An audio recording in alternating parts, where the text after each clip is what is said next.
Então, pessoal, para quem perdeu a aula no horário da manhã, por algum motivo não teve como acompanhar, nós revisitamos o assunto sobre fração.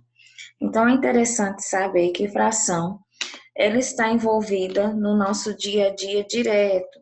E um exemplo disso é quando eu trago para vocês o exemplo da pizza, que ao dividirmos uma pizza, nós estamos nos relacionando à fração, ou seja, eu tenho um inteiro, uma pizza que foi dividida em fatias, e as partes tomadas são as partes retiradas. Então, daí é que compõe uma fração. Outro exemplo. Eu tenho aqui uma barra de cereais, eu dividi essa barra de cereais em 6 partes. Dessas 6 partes, eu tomei uma. Então, eu dividi um inteiro em 6 partes e tirei uma. É interessante saber que o inteiro dividido chama-se denominador e as partes tomadas são chamadas de numerador. Nós também vimos que a fração, ela tem um jeito certo de se fazer a sua leitura, ou seja, 1/2, 1/3. Eu não posso dizer 3/4, eu tenho que dizer 3/4. Então, isso são as leituras das frações.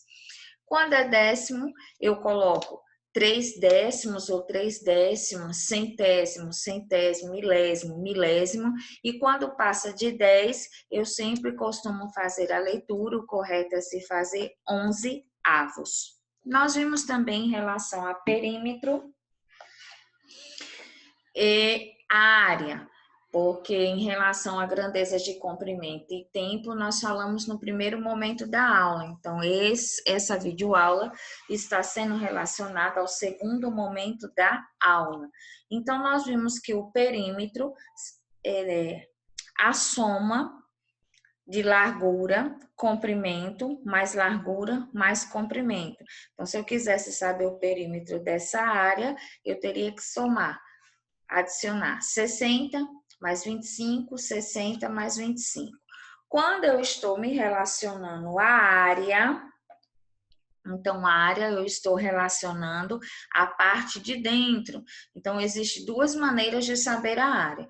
Ou é por meio da unidade de medida padrão, onde cada quadradinho desse vale 1 centímetro, ou utilizando a fórmula comprimento vezes largura. Então, aí, pessoal, foi a revisão dos conteúdos que nós vimos no livro volume 3 de Matemática.